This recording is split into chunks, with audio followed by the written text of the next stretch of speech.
tu te reposes pas assez, tu ne dors pas assez, cela rend le muscle.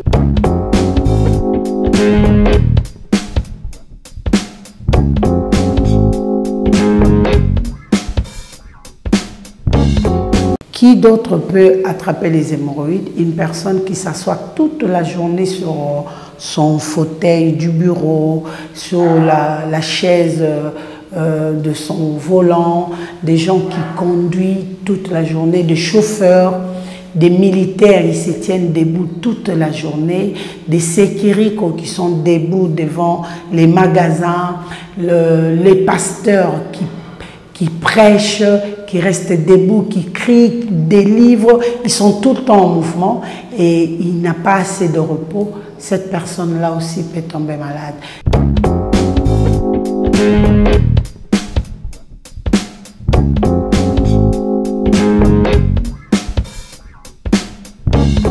On évite les hémorroïdes lorsqu'on dort 8 heures du temps.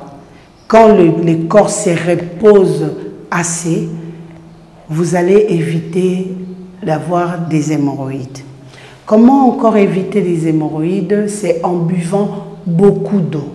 Quand tu consommes beaucoup d'eau dans la journée, ton corps a la facilité ou ton estomac a la facilité de digérer, de broyer les aliments que tu es en train de consommer.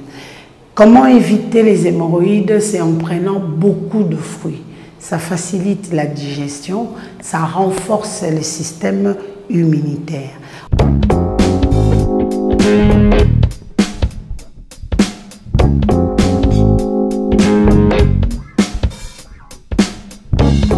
Vous êtes déjà dans les hémorroïdes.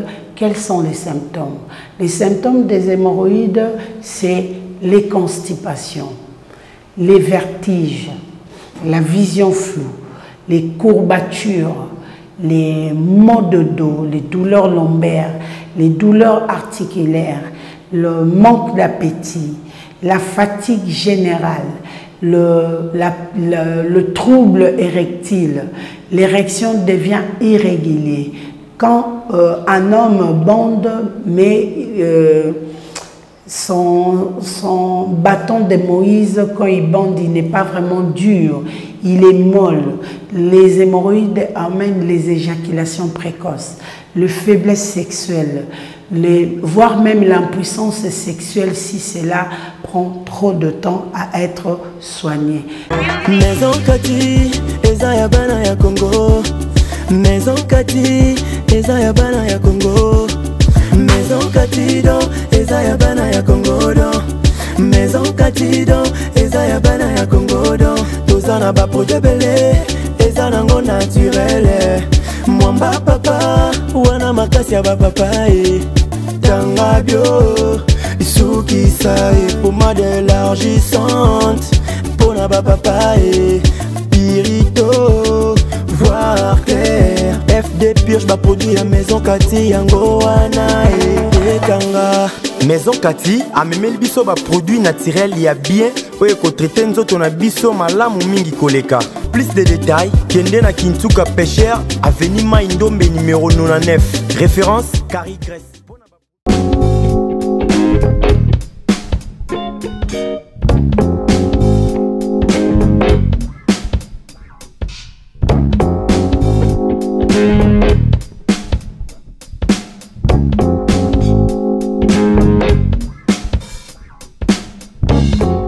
Bonjour, bonsoir chers internautes, je sais que vous êtes nombreux derrière vos écrans, vos tablettes, vos ordinateurs ainsi que vos téléphones pour pouvoir nous suivre et cela nous fait énormément du bien de vous savoir branchés, scotchés sur la CM, la Nation Puissante.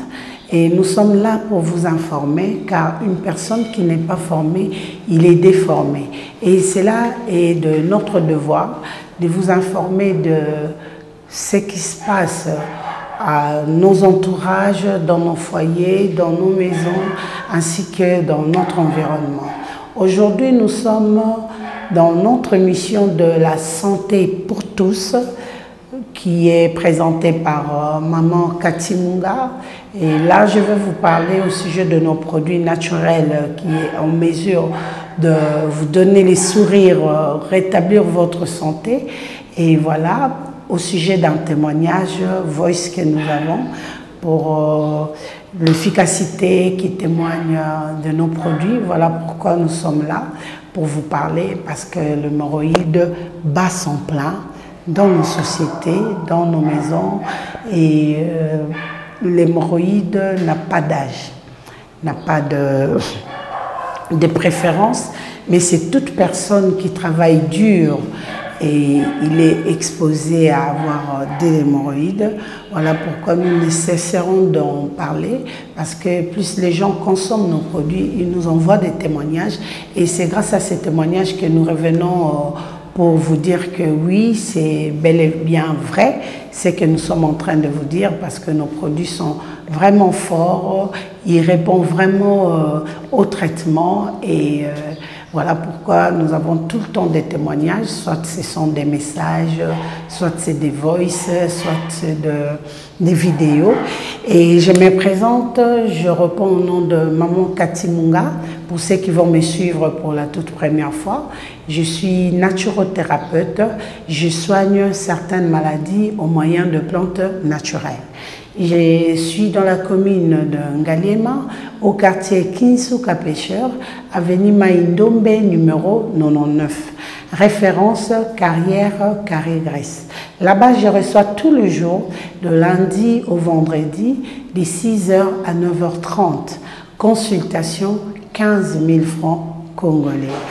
Et mon deuxième bureau se situe dans la commune de Kalamu, au quartier Matongé, sur l'avenue Ikelemba, numéro A9. Là-bas, nous recevons tous les jours, sauf le samedi et les dimanches. Nous sommes disponibles de 12h à 14h30. Consultation 15 000 francs congolais. Et notre numéro de contact, c'est les plus 243 82 20 000 12 à la fin. Je vous demanderai bel et bien de vous abonner massivement dans notre chaîne YouTube au nom de la CM, la Nation Puissante. Voilà, nous entrons dans notre vue sujet et aujourd'hui nous allons vous parler des hémorroïdes.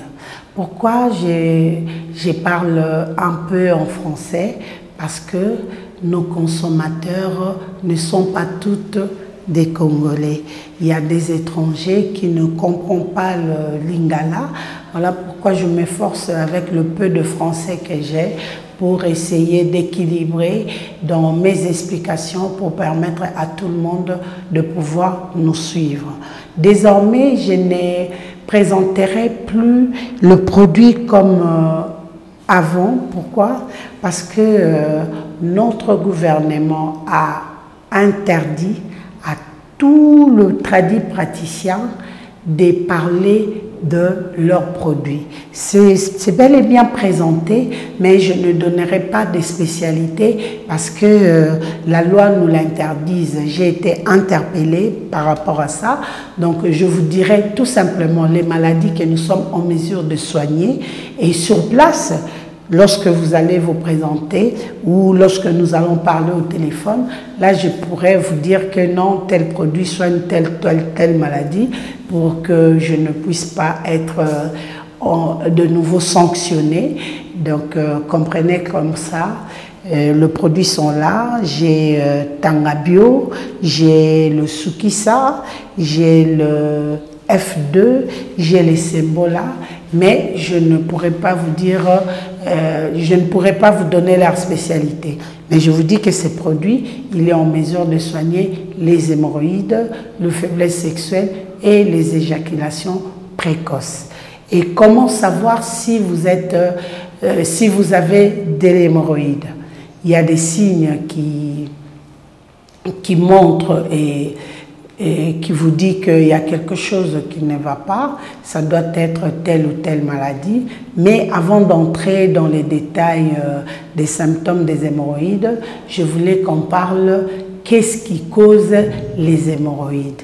Je vous donne le cause, je vais vous donner les symptômes et puis on va entrer en témoignage et après on va entrer pour chuter et donner quelques exemples. Bon, qu'est-ce qui cause les hémorroïdes? C'est une personne qui travaille beaucoup et qui n'a pas le temps de repos, qui ne se repose pas assez. Pourquoi? Parce que quand tu travailles 8 heures du temps, il y a même de ceux qui travaillent 10 heures du temps. Mais il faut avoir le temps du repos, il faut bien dormir, car en dormant, tes cellules se récomposent, tu dégages de la fatigue, tu enlèves tout ce qu'il y avait comme stress de la journée en se reposant. Quand tu ne te reposes pas assez, tu ne dors pas assez, c'est là rend le muscle tendu. Il devient tendu et c'est parmi les causes de l'hémorroïde. Deuxièmement, c'est une personne qui ne mange que de la nourriture sec. Dans ta nourriture, il n'y a pas de légumes. Dans tes habitudes, tu ne bois pas beaucoup d'eau. Dans tes habitudes, tu ne manges pas de fruits. Tu ne préfères pas manger de fruits. Donc, les fruits ne t'intéressent pas. Et cette personne-là aussi, il est parmi les gens qui peuvent tomber malades, avoir des hémorroïdes. Qui d'autre peut attraper les hémorroïdes? Une personne qui s'assoit toute la journée sur son fauteuil du bureau, sur la chaise de son volant, des gens qui conduisent toute la journée, des chauffeurs, des militaires, ils se tiennent debout toute la journée, des sécurités qui sont debout devant les magasins, les pasteurs qui prêchent, qui restent debout, qui crient, des livres, ils sont tout le temps en mouvement et il n'a pas assez de repos. Cette personne-là aussi peut tomber malade.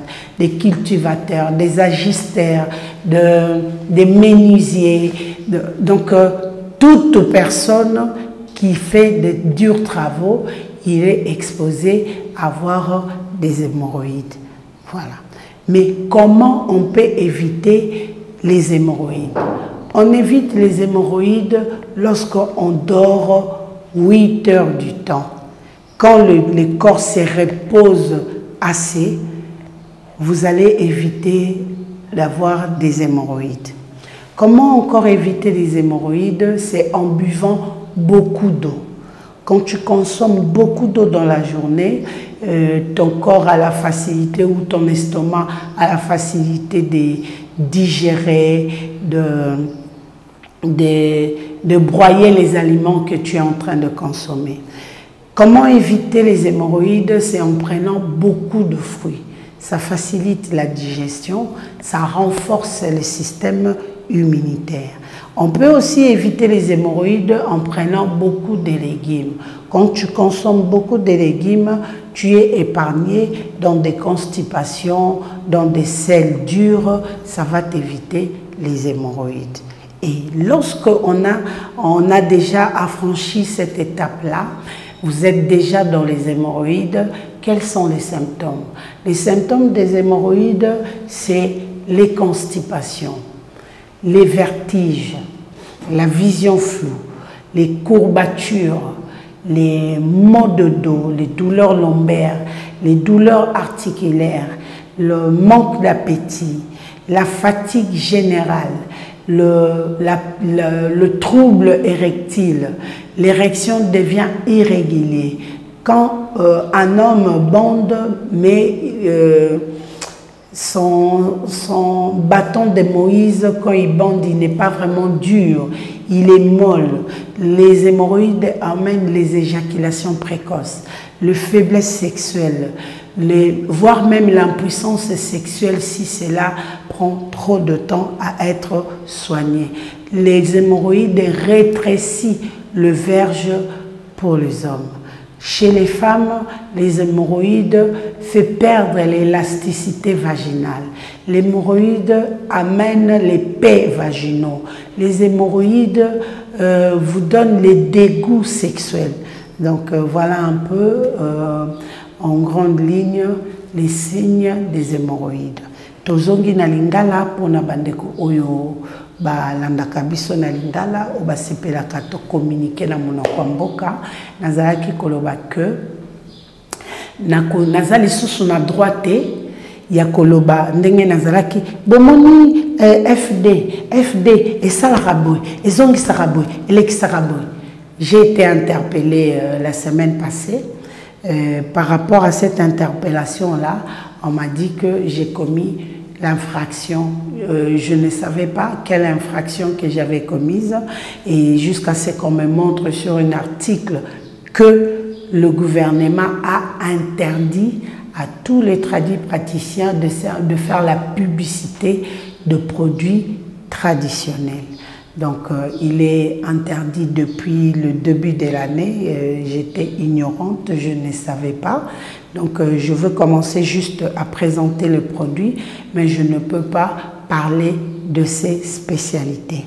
Mais ce que je dois vous dire, je dois vous dire la maison chez Cathy, tous en mesure il y a soigner maladie boye, et tant que tu en contact, ndé na koki kopesa au bas détail. Mais dans la droite il y a ko lobayango na ba écran, na ba radio, na ba nini, ainsi de suite. Donc ce qui besoin na ba question à kotunanga, il faut ko komelanga soit ko benganga. Avant tout kota na ba détail na kosenga na la drone a balancé les biso témoignages et puis na pesa ba explication na sima. Merci. Salut la famille, moi comme on a Noël Ndolé, nous avons gérant à maison chez Cathy. Autrement, on va trouver un Yangyama, nous avons gérant à maison chez Cathy. Moi, Zali Mamale Kinama. Étant gérant, à tel que la bâtisse, on va soigner plein de biseaux, mais moi vraiment, c'est beaucoup pour Kanama et en monter. On va comme l'angoté, pour moi, on les a un peu bololo, on a ça la rama bien. Alors, on va souffrir un peu là-bas, comment passer, hémorroïdes. Je suis allé à Bongo, on a mis pour les suppositoires en pharmacie, et on a sommi la méline. On a tiré la ciment, on a bâti. Alors, on a dit qu'on a bâti dans le bâti, c'est pas nommé. Mais maintenant, ça va bien. En somme, c'est pas miné, ça va bien dans la méline, mais change mes atis. Quand on a dit qu'on a bâti, c'est un peu comme le ciel. On peut utiliser la bio, la surcate, la FD purge. C'est là mon amoni qui change mes amis, donc on est en bonne santé, comme on passe sur un an ici l'ango, nous avons aussi un maquillage à l'issue, donc on a le droit de mon amour en bonne santé.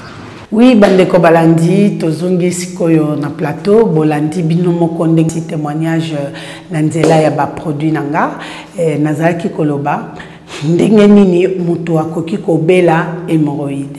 Hémorroïde eyaka na misala ya makasi.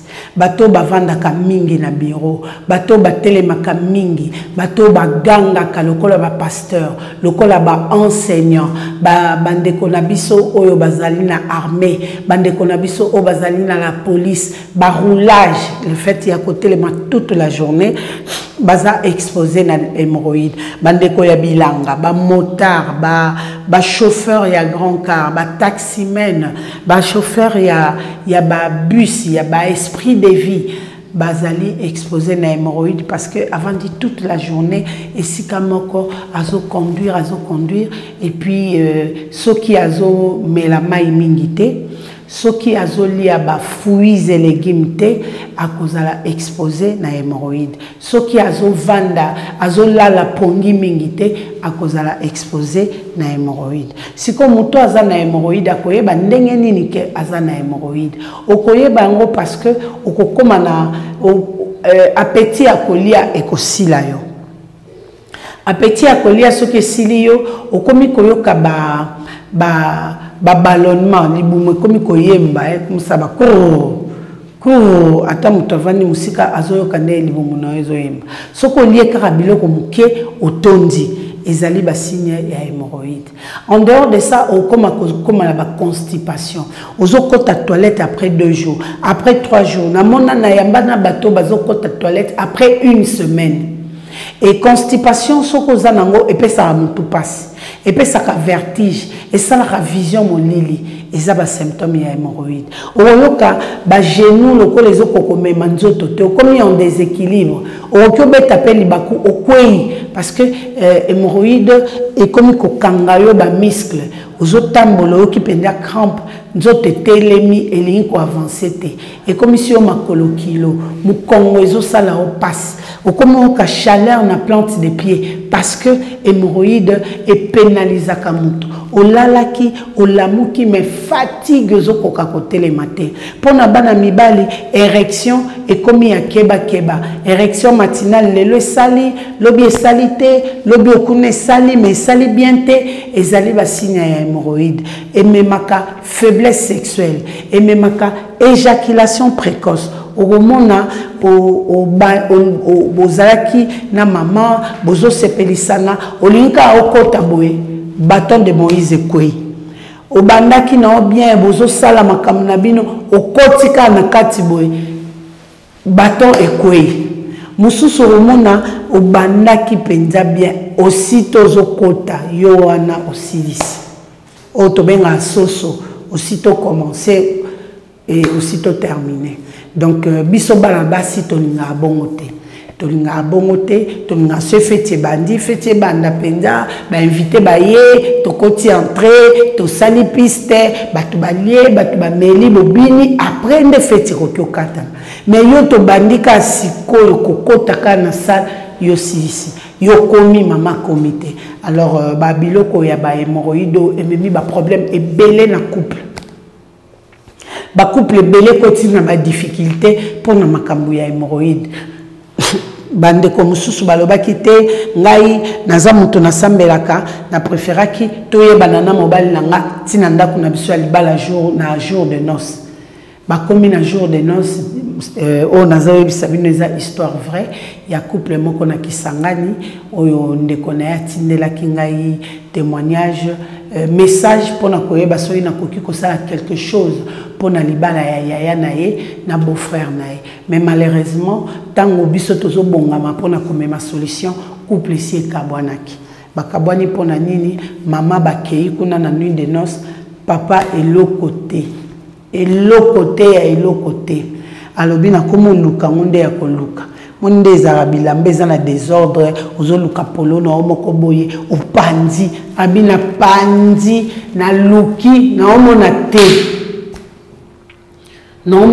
te donc eloko ezate non seulement eloko ezate eloko yango mpe ezosala te sikoyo ovanda na libala ya boye ndenge nini tovandi quand même na fiançailles 2 ans to se maintenir na lobité mobile na zupe ya mobile ozo comprendre ayebi bonzambe siko na situation o na vandi na bande touche 2 ans na ya lisusu na kota na terrain ba bio match zate ngai na vanda na libala boite na lingi na ngai te na tromper ye na lingi te na sala mobulu na ndako libala na boyi libala tala kaka bato bakenos samedi lundi, moi c'est 4 voyages, qui voyage en Afrique du Sud. Moi c'est 4 voyages à Zongi pendant que mon bal yazaki kuna en Afrique du Sud à lobby à Ningi di Susunibala wanate. Donc bandeko hémorroïde des maladies mabé, eza maladie ya kosaka na ngote, eza maladie ya kobokola te. Bengana hémorroïde ndeto bengana ba démon église. Bengana etalisa pe ke yo awa ozana place te. Pour obengana hémorroïde, il faut se faire soigner, il faut lire malam, il faut respecter temps et repos, il faut osala biloko ezo sengana yo ozala en bonne santé. Kala to banda ko eba hémorroïde des maladies ya ba papa, maladie ya mikolo, mais siko hémorroïde na ba jeune garçon azo ebisa opena mère. En tout cas sur lequel une solution te moyen te. Donc ma kamnazo ebisa bino ezaba masapote. Eza ba compte de fête, eza ba réalité autozo vivre na ba relation, na ba couple, na ba ndako. Or ce que ozui ba biloko nazo yebisa yo et ko permettre yo o se faire soigner et puis ozonge la santé na yo. Et puis eloko ezo boma bino bana mibali ezanine. Ozana problème ya hémorroïde, kende ko se faire soigner te. Yo préféré omela mouton rouge. au préféré au mela mutu jaune misusu kuba comment benga soki kifaro ozui okiozwa kifaro eza lokola mutuka ozotambola nango bapine etoboki ole okende na kwado babambela opine yo bite lokola comme na ada ya mwa pembenya na memango kato koma kuna moni pine oyo ebebaka soki baotambusa yango esengaka balongola ngo penda balongoli na chambre à air batie chambre à air mususu basombi pine mususu et parce que on est pine bon ce qu'on nzoto no o changer ni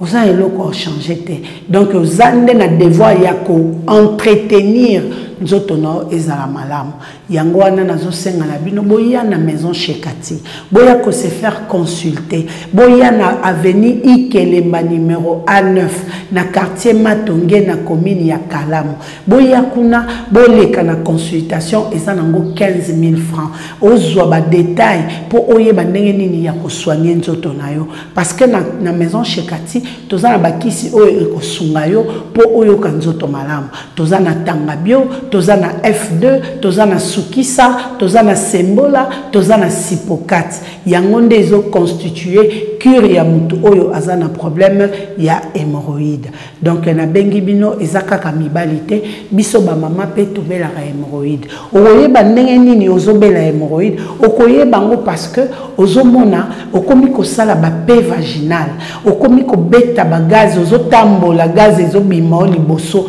paka et surtout ce qu'on contient en rapport sexuel ne sombele soukabisanga ba mbunda moko ko beta kuna ezanga na soloté parce que ezobima na liboso mais ça déconcentre et ça rappelle soni talaka ka moment fait bongo ezosenga ka basoya munoko yo so elongwe na munoko komi kuna na se ndeko nanga esopa yo bakanga dadi nyonso lataki ekwei na mai badolo nyonso betaki ekwei na mai make-up nyonso yaki nango epoli alors kovanda te olobake bon na osala soki nini yango wana na otya soki na obaka soki banini kobaka eza mabe te kotongola mpe eza mabe te mais ozobaka nini ozotongola nini epuis kobaka ngo ozobaka place nini liboso to na nsima parce que bibaka baka wana ememaka ba cancer alors et puis il faut baka eloko ya bien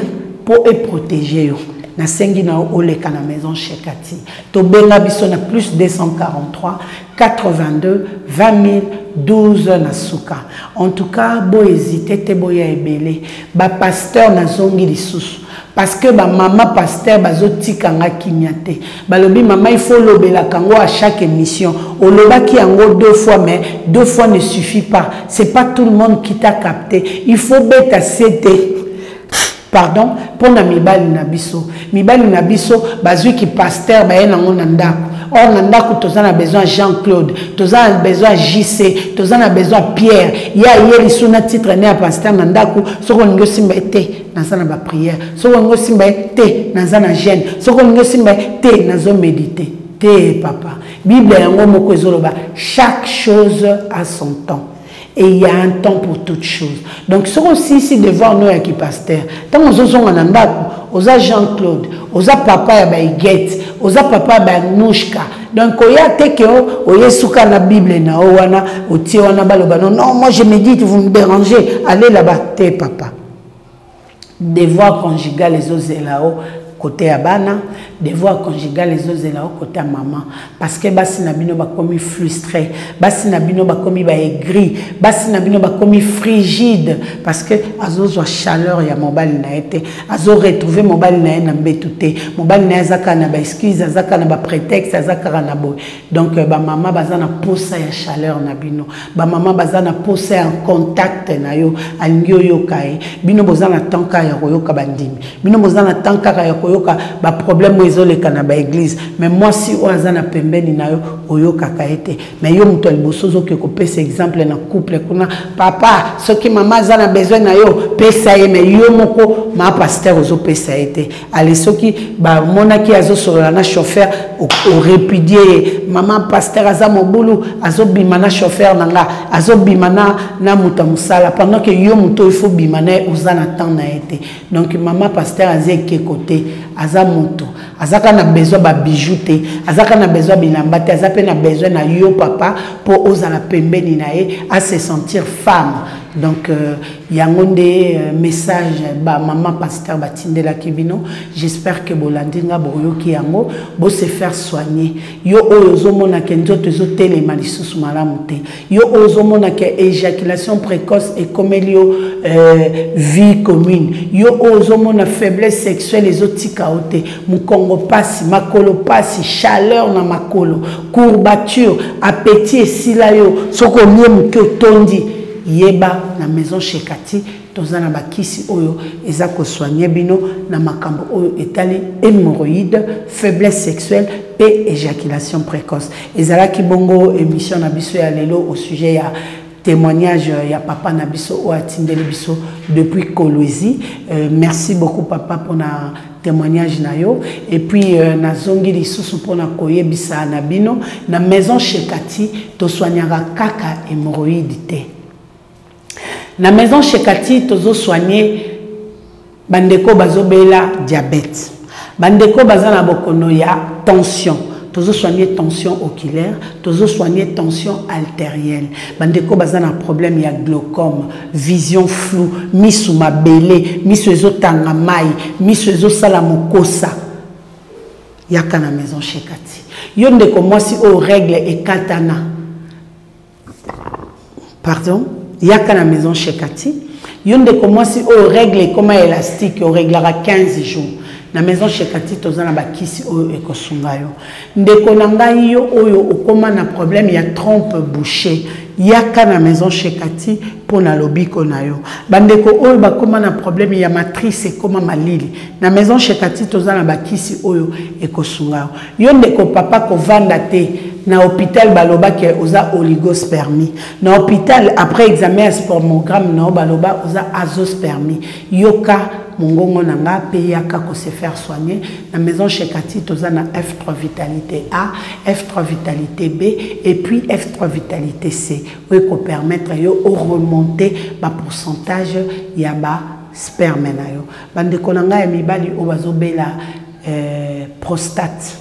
La maison chez Cathy, tozali na bakisi oyeko sungayo et puis bandeko basi mibali o bazana ba problème ya ba infection urinaire.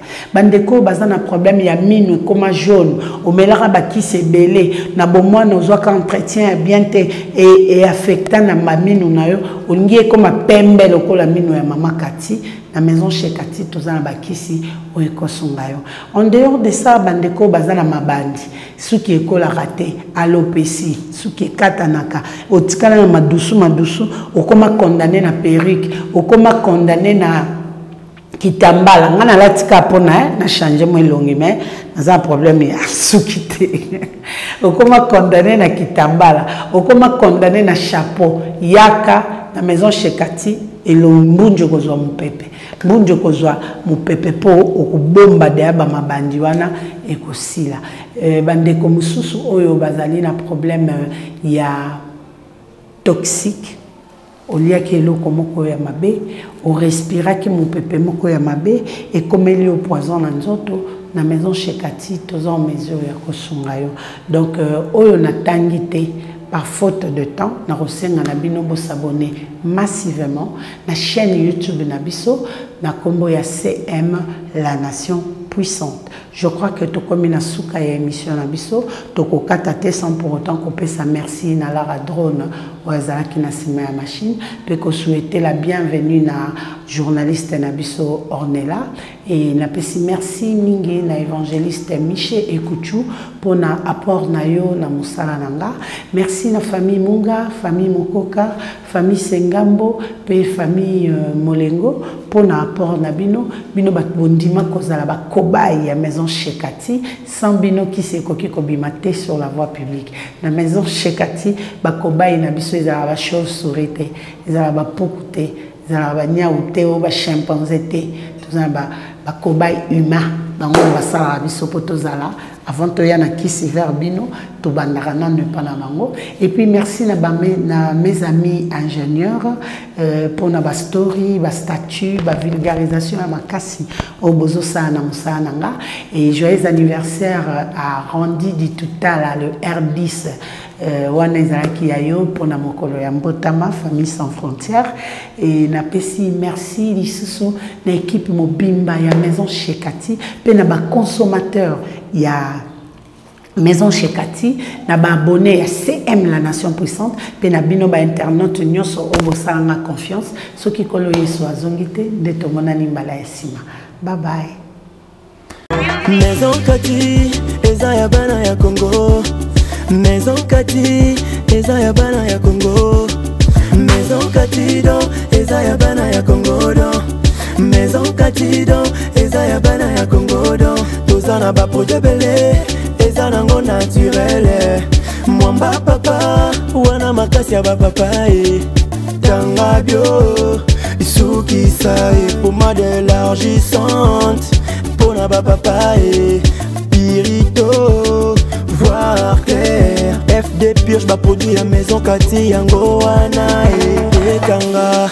Maison Cathy a memé le biso ba produit naturel ya bien oye ko traiter nzoto na biso malamu mingi koleka.